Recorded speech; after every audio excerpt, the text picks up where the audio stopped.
Muy buenos días, un gusto recibirles con las primeras noticias de TV Ciudad en una mañana muy fría, pero por lo menos ahora estamos superando el grado de temperatura aquí en Capital. Saludo cordial a quienes nos siguen por Uniradio, la radio de la Universidad de la República, 107.7 de FM, por señal abierta, 6.1, por YouTube y también por la página de TV Ciudad, tvciudad.ui. Antes de comenzar vamos a repasar el pronóstico del tiempo para las próximas horas, que mire que viene de frío, sigue de frío. Hasta hoy por lo menos está vigente esta ola de frío polar. Según Inumet no hay cambios hasta ahora. La máxima de hoy va a ser de 11 grados. El cielo va a estar algo nuboso en Montevideo.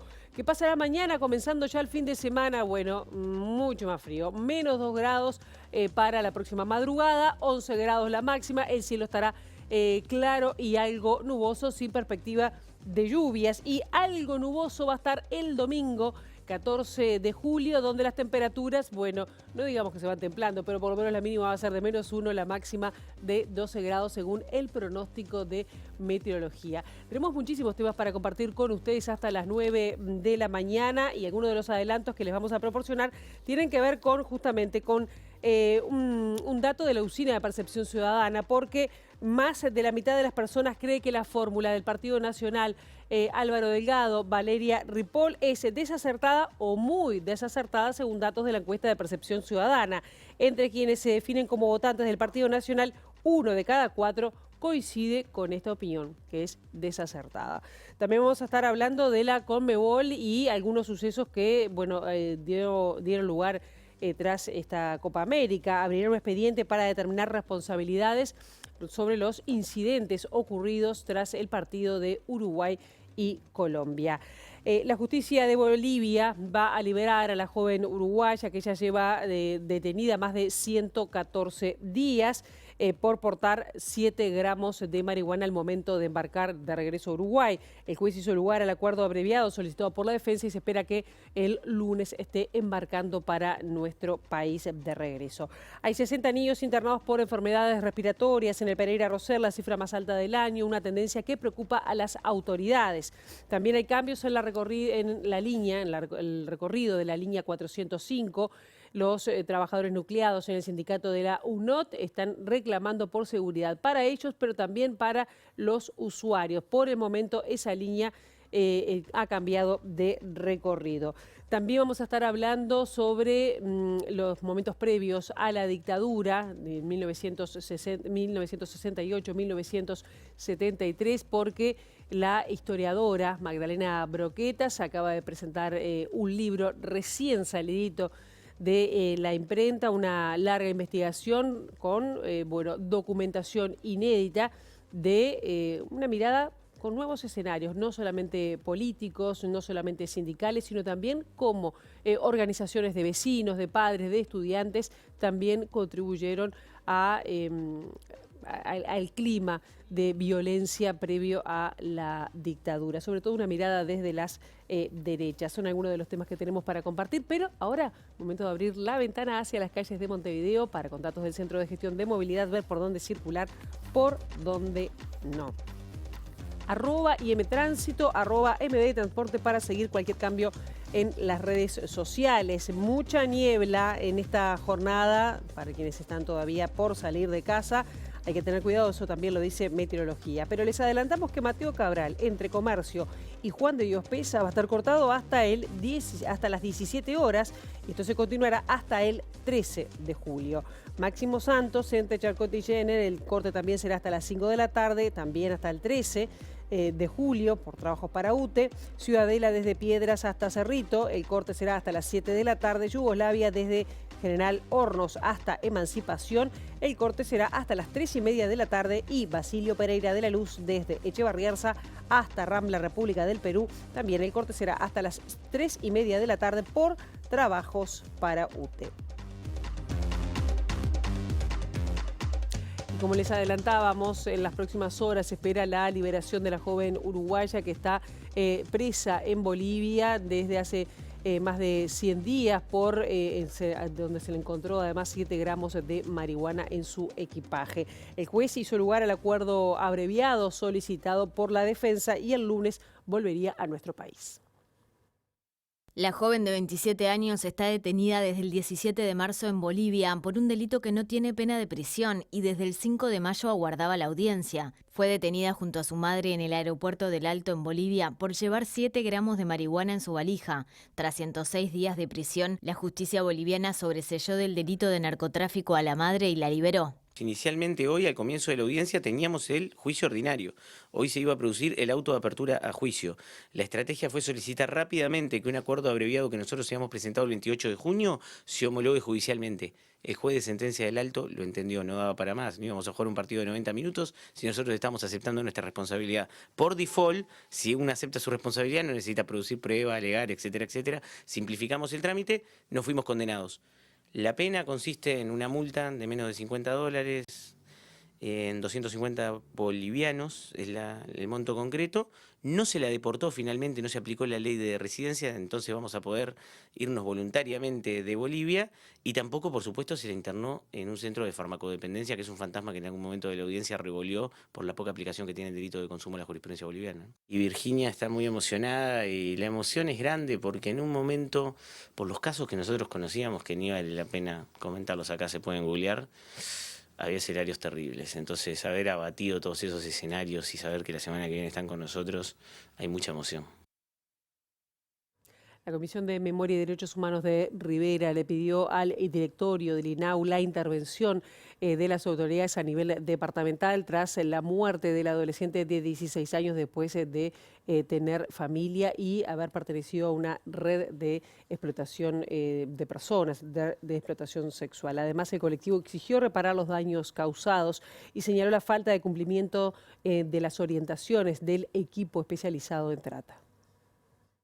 Si bien sabemos que en este caso no había una restricción de que el adolescente pudiera desplazarse fuera del INAU, digo, hay un ratio que nosotros tenemos que, está establecido que tenemos que saber dónde está ese adolescente. No puede pasar tanto tiempo fuera de la institución que está a cargo de su protección sin que desde las autoridades no se haga un seguimiento y no sabíamos dónde estaba la chica. Lo que nosotros pretendemos acá es que se realice un seguimiento y se investigue dónde se ha fallado y no se ha dado continuidad a los protocolos que tienen que seguirse, ¿no? Cuando nosotros hablamos que adolescentes o niñas y niños que están bajo la protección del INAU han salido en esto de que son las salidas no acordadas, en este transcurso donde nadie sabe dónde están estos niños, niñas, adolescentes, en esa salida a la calle, nosotros, en este caso, la chica había ingresado por un tema de violencia. Y esto se repite a lo largo de todo el país y no es de ahora, ¿no? La chica ingresó por violencia. La directora del INAU en representación del Frente Amplio, Natalia Argencio, dijo que en el directorio hay más de 380 expedientes esperando resolución y entre ellos el llamado a técnicos justamente para abordar temas de explotación sexual, pero que no se ha avanzado por falta de presupuestos, porque hay recortes. Argencio informó que solicitó una reunión urgente con la Fiscalía y también con la Unidad de Trata y Tráfico de Personas. Solicité, por favor, tener una reunión urgente con Fiscalía y con la Unidad de Trata y Tráfico de Rivera. ¿Por qué? Por todas las otras adolescentes que están en este contexto de vulneración de derechos. O sea, que hay muchos más que pueden estar en esta misma situación también. Sí, por supuesto. O sea, hoy nomás, si miro los datos de hoy de Rivera, tenemos, la situación es que hay 22 adolescentes en el centro. Hay 2 con salidas no acordadas prolongadas, una de más de 90 días y una de más de 60 días. Hay 4 denuncias más de las otras adolescentes que están en esa unidad de trata y de tráfico. Y todas las situaciones de salidas no acordadas que hay. En Rivera las situaciones de salidas no acordadas al día de hoy son 16 gurisas, que no se sabe dónde están, y salieron 44 veces en lo que va del año. A nivel país tenemos 742 niñas, adolescentes hoy que hasta de enero a junio salieron un total de 5.400 veces. El Sindicato de Docentes de Enseñanza Privada denuncia la posibilidad de que falte presupuesto en algunos centros CAIF y otros tipos de centros juveniles que dependen del INAU para cumplir incluso el pago de personal. Esto sería consecuencia del recorte presupuestal que sufre el organismo y de la devolución a rentas generales de 50 millones de dólares entre 2021 y 2022. Además de esto, hay un problema que a nosotros nos preocupa bastante, que es la falta de planificación y el desorden administrativo que tiene INAU.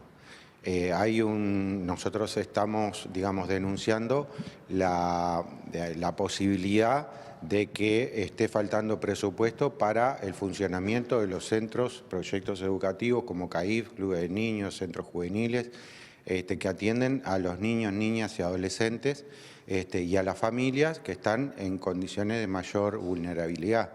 En un contexto de profundización de la pobreza, sobre todo infantil, esto nos parece que es muy grave.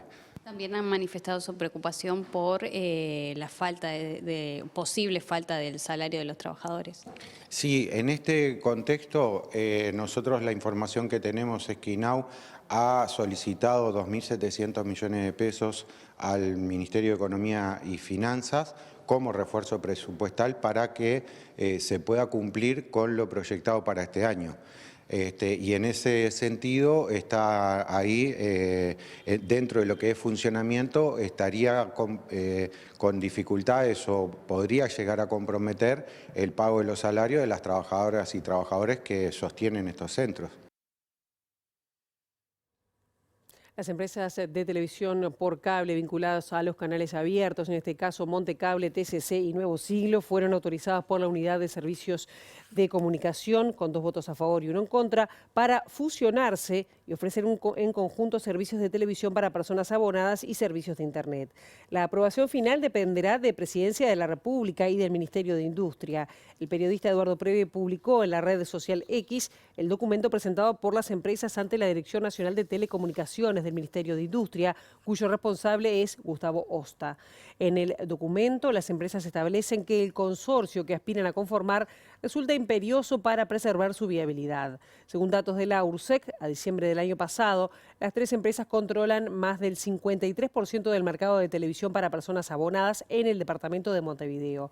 Además, son propietarias de Multiseñal, lo que les da un 5% más de presencia en la capital, además de tener vínculos con cable operadoras del interior del país. Y vamos a temas sanitarios que tienen mucho que ver con el frío de estos días, porque hay una tendencia preocupante que preocupa además a las autoridades respecto a el crecimiento de niños en los hospitales. Justamente hay 60 niños internados por enfermedades respiratorias en el centro hospitalario Pereira Rosell, la cifra más alta del año. Para el doctor Álvaro Galeana, que es el director del Hospital Pediátrico Pereira Rosell, si bien el sistema no está colapsado, sí aumentó la gravedad de los cuadros en comparación con 2023.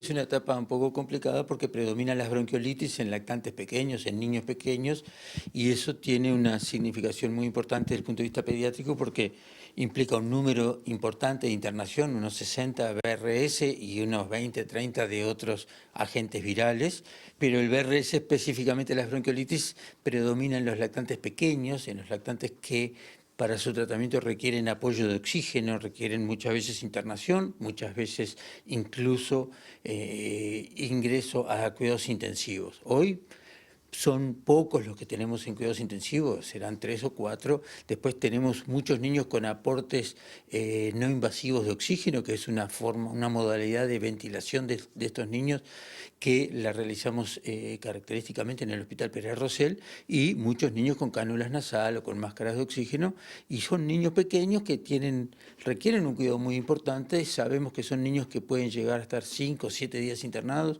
que se pueden complicar con neumonía. Bueno, estamos en un momento álgido del invierno, bien probablemente vinculado a estos fríos.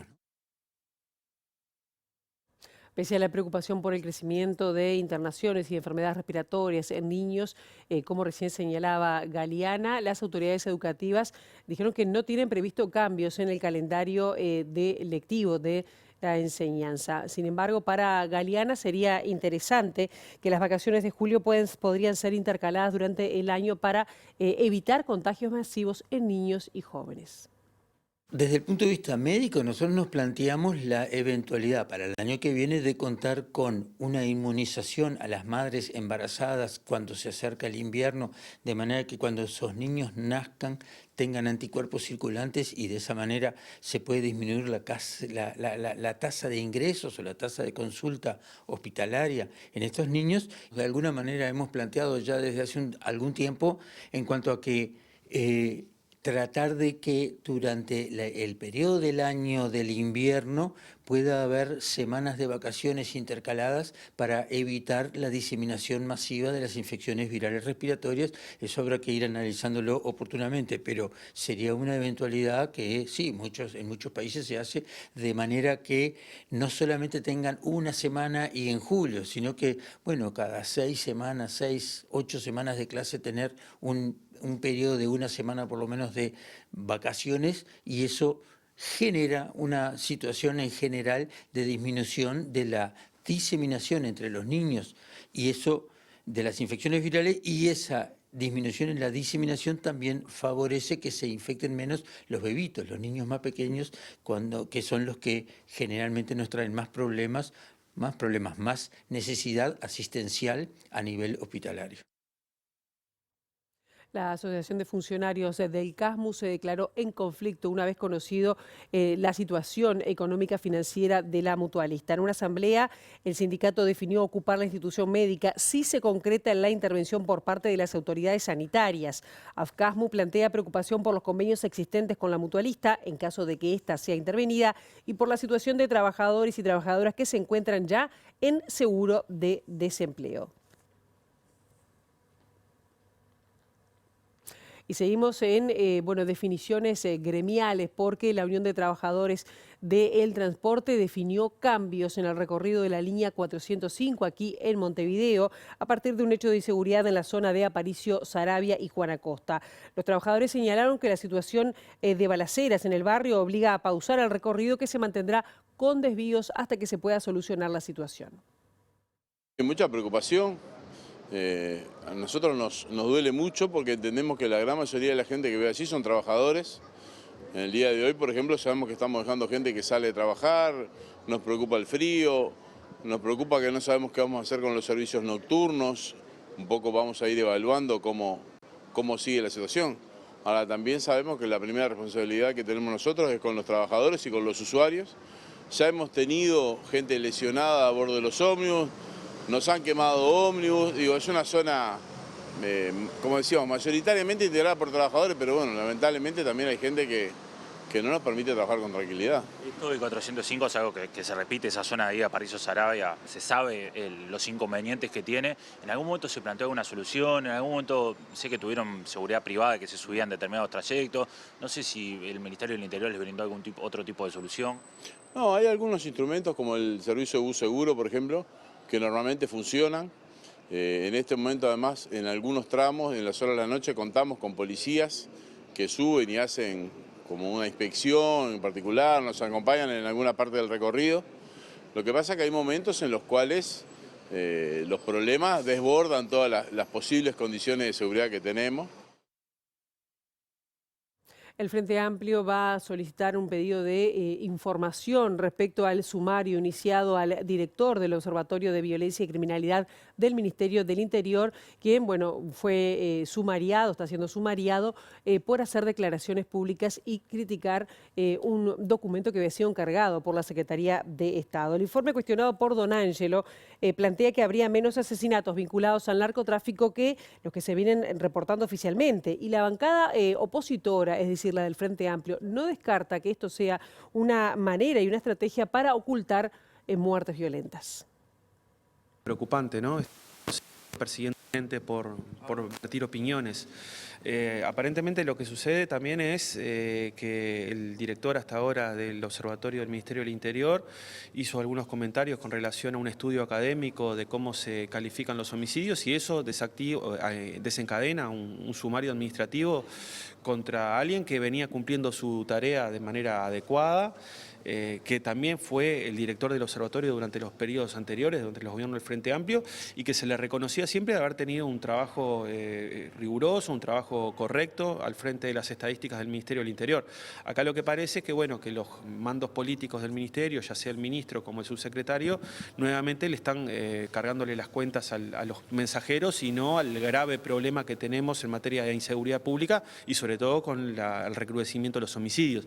Recordemos que este gobierno va a terminar con los 5 años de mayor cantidad de homicidios de la historia. Nosotros vamos a también plantear un pedido de informes con este tema, pero también para averiguar un poco los alcances de esta investigación administrativa contra el director del observatorio, y lo que trataremos de denunciar es que si hay un intento de tapar o de solapar las causas que tienen las muertes violentas en nuestro país, bueno, plantear que claramente lo que se estaría haciendo es cambiar las reglas de juego, porque estos datos le están dando mal al actual periodo de gobierno y al Ministerio del Interior.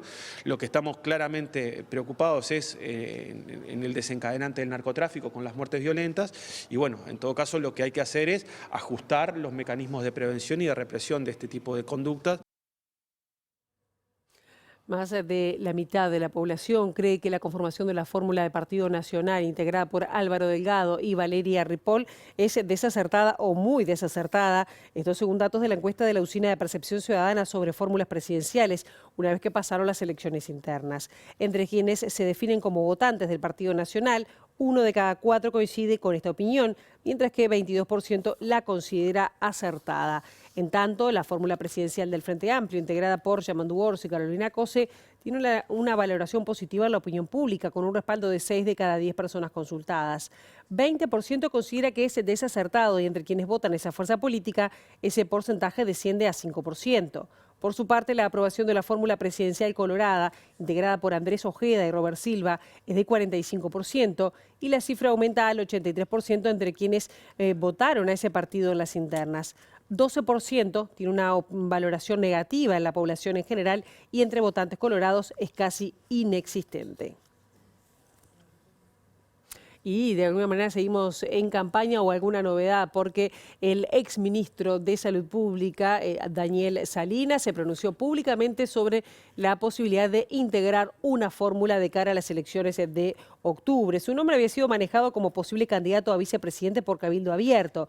Después también estuvo sobre la mesa su incorporación al Partido Nacional para completar la dupla con Álvaro Delgado. Salinas, sin embargo, ayer publicó: estimados ciudadanos, conciudadanos, en atención a versiones sobre mi eventual reincorporación a la vida política, corresponde puntualizar que mi decisión de permanecer al margen de la misma no ha cambiado. Por lo tanto, no participaré en las elecciones nacionales ni departamentales.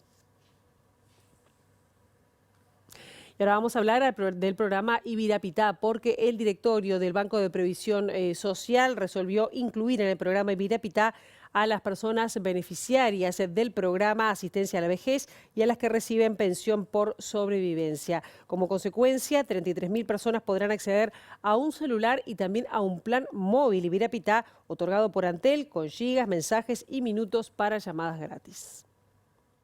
A partir del 1 de agosto, aplicando el mismo mecanismo que se hace hasta ahora, siendo Antel, con su número de cédula, después de que corramos los respectivos programas, podrán acceder, en el caso de aquellos que tengan ingresos hasta 31.000 pesos, 30.885, a un celular, un smartphone, y 10 gigas para navegar libremente y 10 gigas para navegar en Vera TV, más los beneficios de comunicaciones que otorga Antel generalmente en todos sus planes.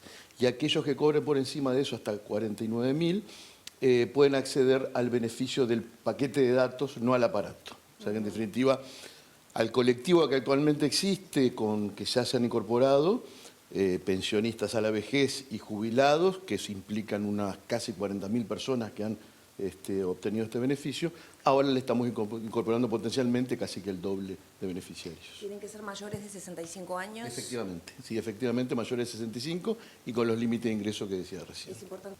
Va a tener para descargar la aplicación Ibirapitá, que es una aplicación donde hacemos comunicaciones, donde damos la posibilidad de eventualmente acceder a sorteos o de entradas para espectáculos del show. En fin, hay una serie de actividades de la comunidad Ibirapitá que desde la aplicación pueden acceder. Y el presidente del Banco de Provisión Social, Alfredo Cabrera, también habló de otros temas, por ejemplo, como la gestión de préstamos a pasivos que al día de hoy se gestionan a través de Red Pagos y de Hábitat. También dijo que el organismo está llenando las vacantes que quedan, a diferencia de lo que había planteado en días anteriores el sindicato. Tenemos diferencia con algunos de los planteos que se hacen que no se corresponden con la realidad, tal cual nosotros lo demostramos con números. En los hechos, nosotros llenamos vacantes en la misma lógica que llena el resto del Estado, vacantes 3x1, pero con las particularidades además que en el caso de informáticos y salud, nosotros llenamos 1 a 1.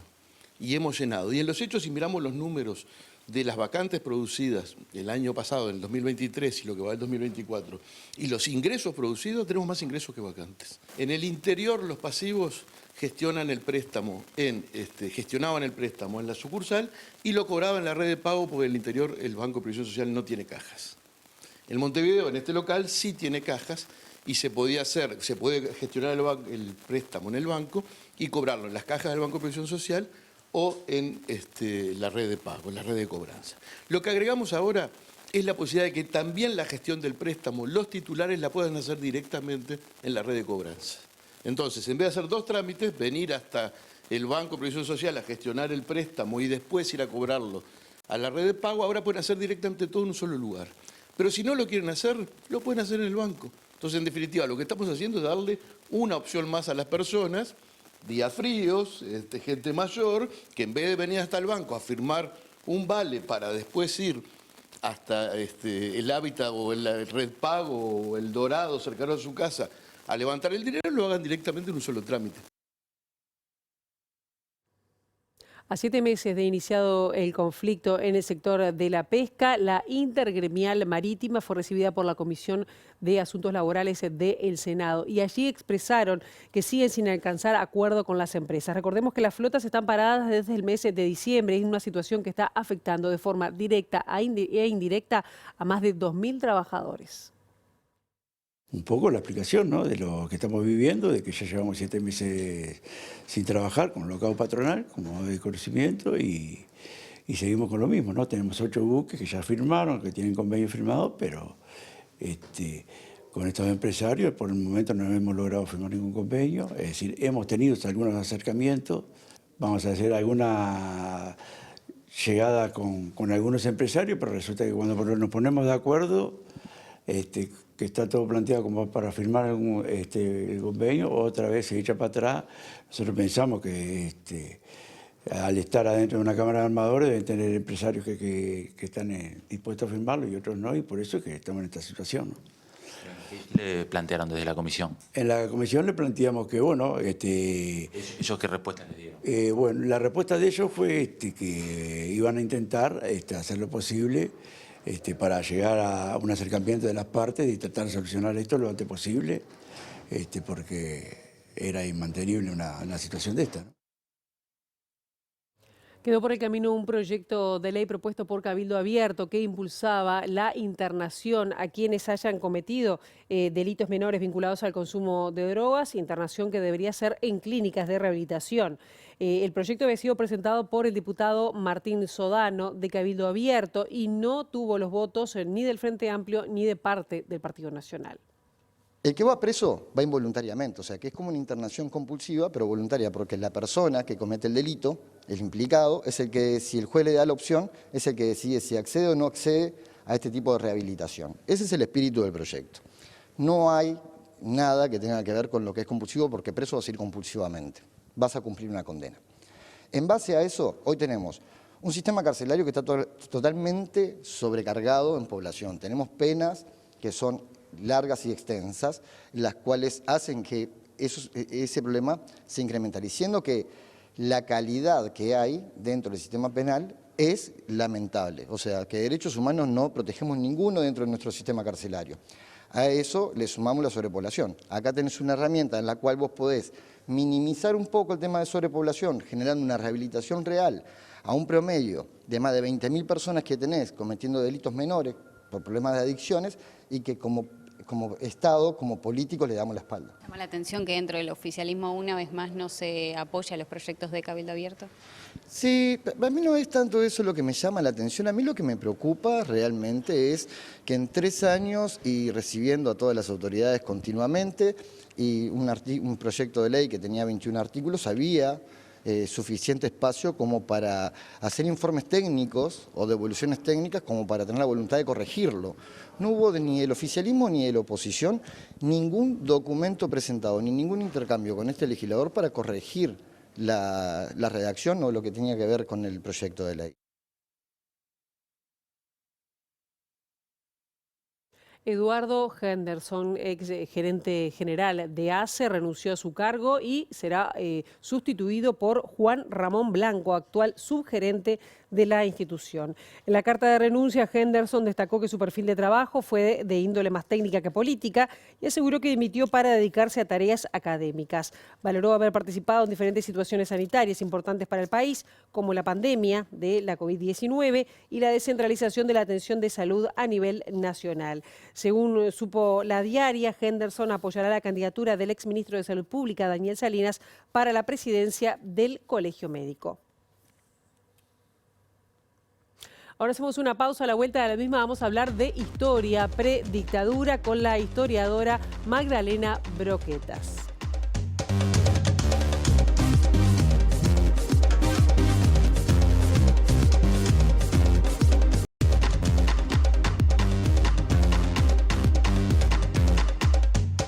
En este segundo bloque de MB Noticias estamos recibiendo con muchísimo gusto a la investigadora, docente, historiadora, ¿qué más podemos decir de Magdalena Broquetas? Un gusto que estés con nosotros esta mañana. Muchísimas gracias, el gusto es mío de estar acá. Por favor, realmente además agradecerte porque ayer fue la presentación del libro, sabemos que una sala Ferreira llena allí en la Facultad de Humanidades, para un tema que quizás no es de los más investigados, o por lo menos no con esta mirada que tú le diste, que es los años previos a la dictadura, ¿no? Siempre se dice que se investiga más la izquierda que la derecha. En este caso, tu opción fue por mirar la derecha y no solo política, ¿no? ¿Cómo te planteaste una investigación que ya, te llevó unos cuantos años? Exactamente, hacías una perfecta síntesis porque en realidad tenemos muchos libros sobre los años 60. El periodo de los largos 60, el periodo que llamamos del autoritarismo, ¿no? Del autoritarismo civil, está estudiado. Ha sido transitado por muchos colegas. Este libro tiene, me parece, algunas novedades, ¿no? Quizás cuando pensamos en los largos 60 pensamos automáticamente en dos cuestiones. Por un lado, en esto que estamos conversando, ¿no? El autoritarismo, las medidas prontas de seguridad, el desborde de la fuerza represiva, el avance del poder militar. Y por otro lado pensamos en esos largos 60 en donde las izquierdas que tenían proyectos de cambio social por distintas vías están viviendo su mejor época, ¿no? Su mejor década a nivel global. Eso llega a Uruguay, es también el periodo de la modernización cultural. Entonces me parece que si evocamos los 60, esas dos imágenes se nos vienen enseguida a la cabeza y eso desemboca en el golpe del 73. Sin embargo, este libro invita a los lectores a mirar otra sociedad, a mirar la transversalización de la violencia en muchos ámbitos, ¿no? En la educación, en el ámbito religioso, no solo católico, ¿no? Sino del universo cristiano en general, también los protestantes, en la cultura, en el mundo del trabajo. Aparece lo político porque aparece toda la campaña contra el Frente Amplio, y el libro además tiene toda otra dimensión con lo que es la violencia paraestatal. Pero entonces son otros ámbitos, otros grupos, otros sujetos, que fueron muchos, y que lo que muestra es que esa idea que a veces repetimos y que yo creo que es muy fuerte y que hay que entender, porque si no, no entendemos cómo una sociedad llega al momento de una dictadura y pasivamente, o algunos activamente, la acepta, contribuyeron a la idea de que había un enemigo interno. Entonces, me parece que de la lectura del libro se puede entender que esa idea de que hay un enemigo interno que está infiltrado en la sociedad, que sus caras no se ven, pero que está en todo, está en la educación, está en los sindicatos, está en la cultura, no se hizo solo desde arriba, no se hizo solo con las medidas prontas de seguridad, solo con el avance del poder militar, sino que requirió del esfuerzo sostenido y mancomunado durante un largo tiempo de muchos actores políticos y sociales qué temieron y qué batallaron estos impulsos de las derechas. Sí, a mí me llamaba la atención ahora que De hablaste... las izquierdas, perdón. Que mencionaste un término, infiltración, que parece que leyendo el libro, que lo leí, me remiten a temas que al día de hoy están volviendo. Infiltración, el riesgo de los comunistas, cómo los padres intervenían en cuestiones de laicidad, si tal profesor estaba violando o no, y cómo presionaban a las autoridades. Y una diferencia, es decir, actores poco conocidos o menos visibles. Y me llamó la atención también esas dos miradas o dos escenarios, capaz que menos mirados, en el interior del país. Lo diferente que se vivía, sobre todo las fuerzas conservadoras y también de izquierda, ¿no? Pero en el interior del país, distinto que Montevideo. Eso también lo reflejas en la investigación, ¿no? Él siempre a veces esa mirada montevideocéntrica nos gana, ¿no? Estamos acá y tenemos los documentos acá.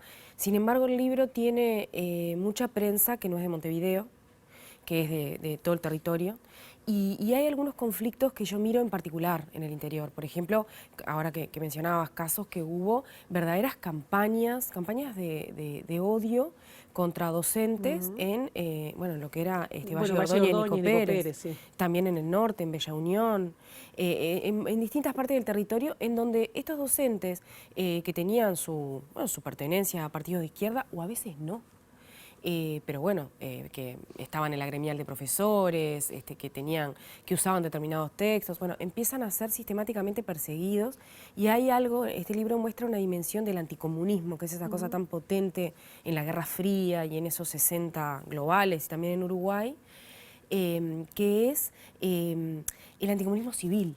Esta idea de, quizás los gobernantes, o quizás en este caso el Consejo de Secundaria, ¿no? Que había un encono particular porque era autónomo y porque tenía participación de los docentes cambio de en el gobernanza gobierno. también se ve, ¿no? Quizás no se están dando cuenta del peligro que tenemos acá, que los tenemos infiltrados, que los tenemos adentro, que les dan ciertos autores, que les permiten hacer asambleas. Entonces hay toda yo misma, que sabía del tema, cuando me metí un poco más a investigar, me asombro, porque se montaban verdaderas casas de brujas, que en algunos casos terminaron incluso en sumarios, en apartamentos del cargo.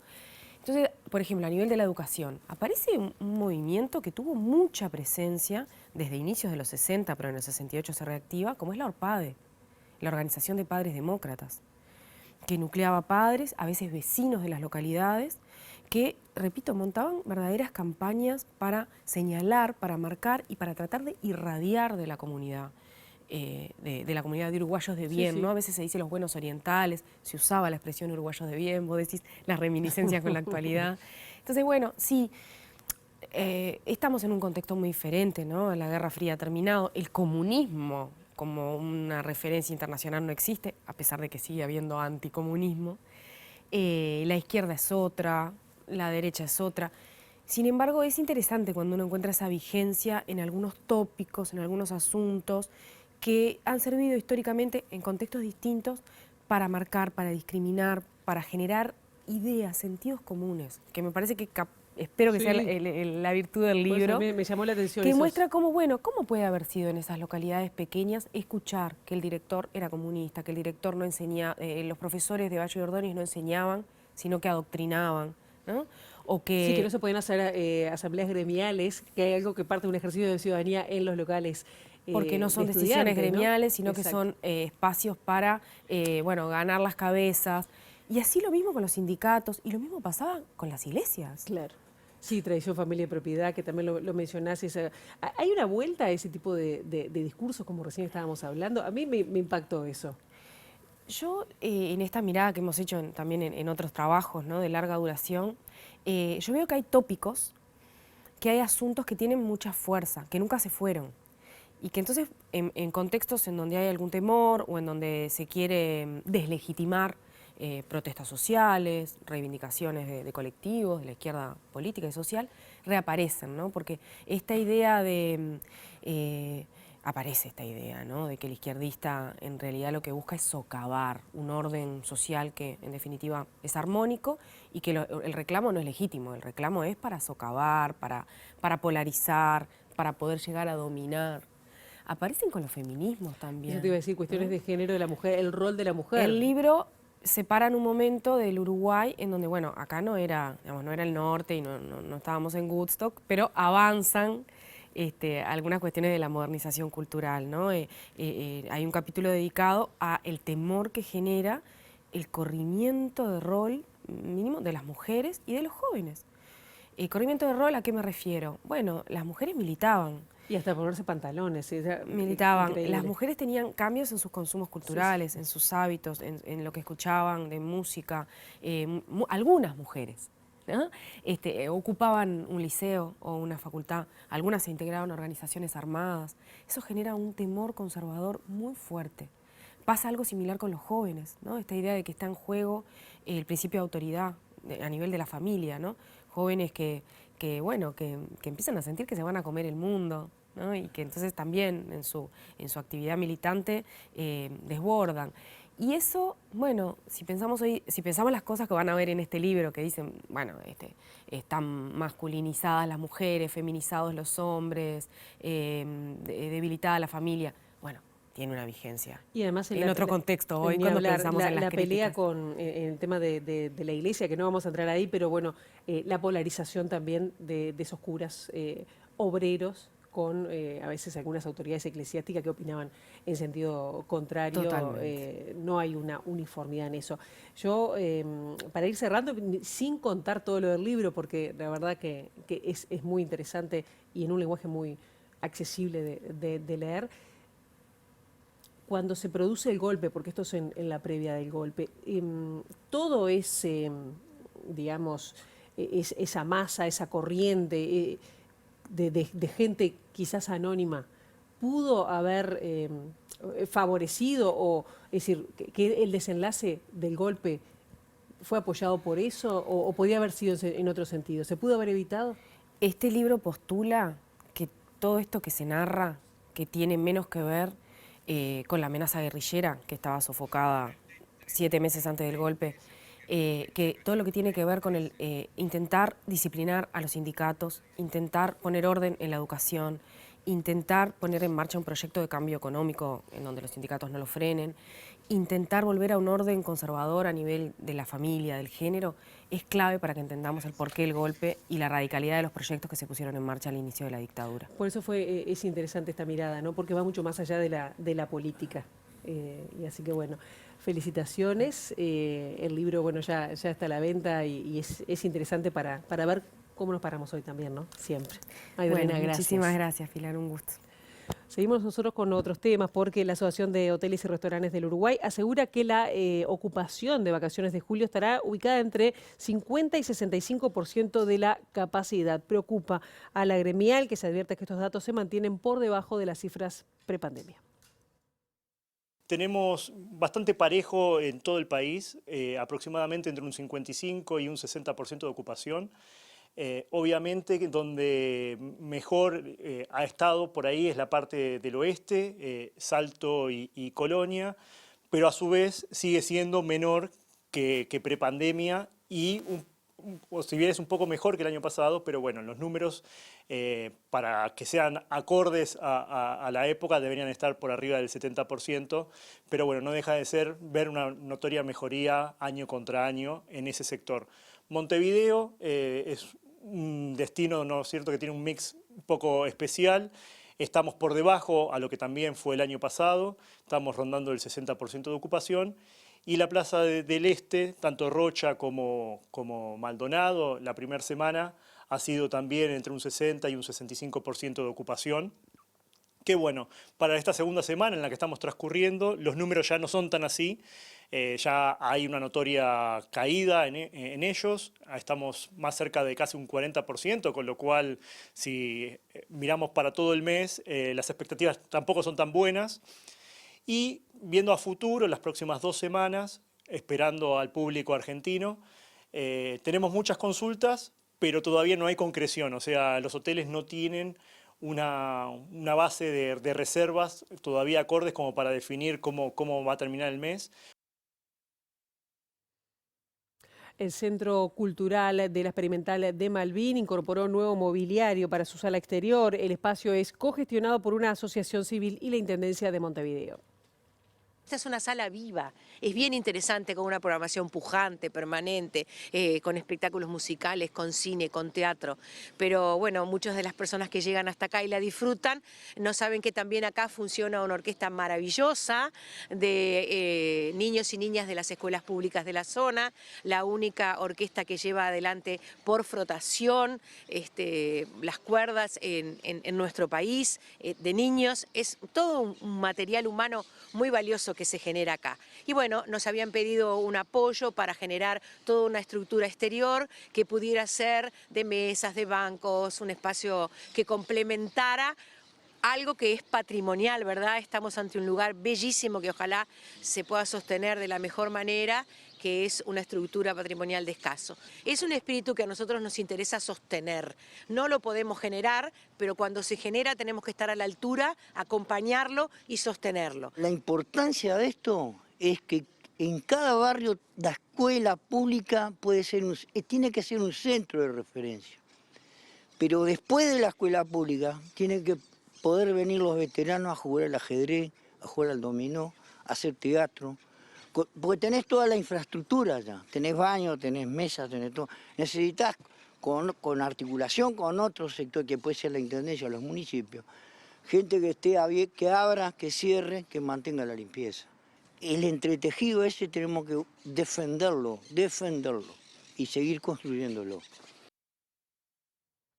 Ahora la información sale desde exteriores, de la mano de nuestra compañera Juliana Perdomo. Juliana, muy buenos días, bienvenida.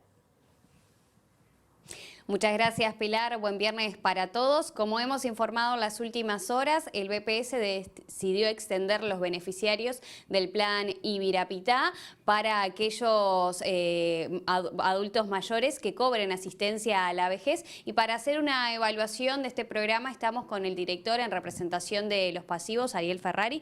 Muchísimas gracias por estos minutos. Bueno, ¿cómo analiza todos los cambios que ha tenido este programa desde sus inicios allá por 2015?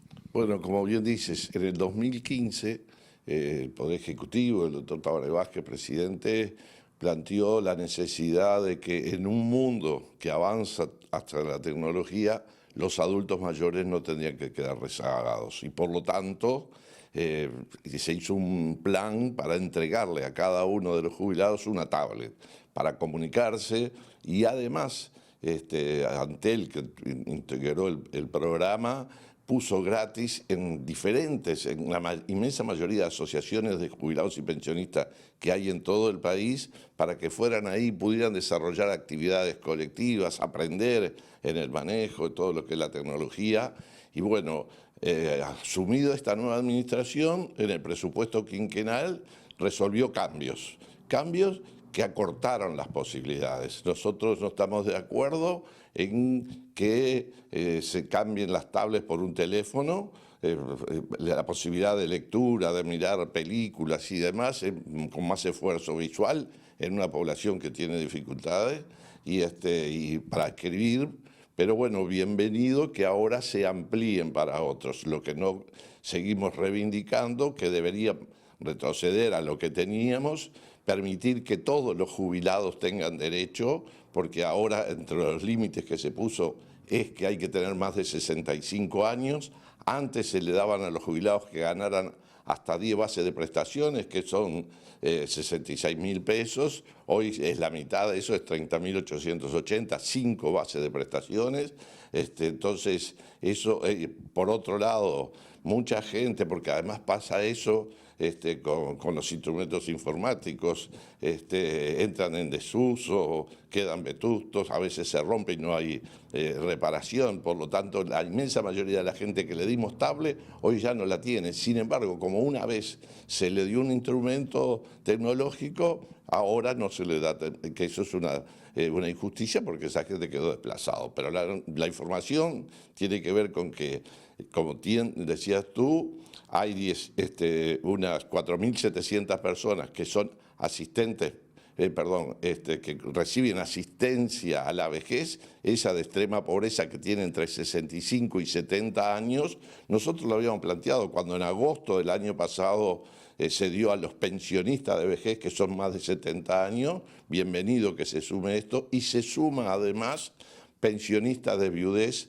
que son unas 28.000, que cobran menos de 30.880 pesos, que tienen más de 65 años. Y bueno, esto aprobado hace 48 horas, llegaremos entre toda la organización administrativa y demás a empezar en los primeros días de agosto. Muchísimas gracias. Un gusto. Bueno, Pilar, tenía la palabra del director en representación de los PASEOs, Ariel Ferrari. Por supuesto que vamos a seguir trabajando en el tema.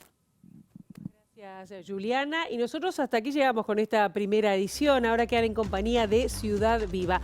La actualización informativa será a las 13, a las 18:55, el domingo con Josema Caraballo a las 19.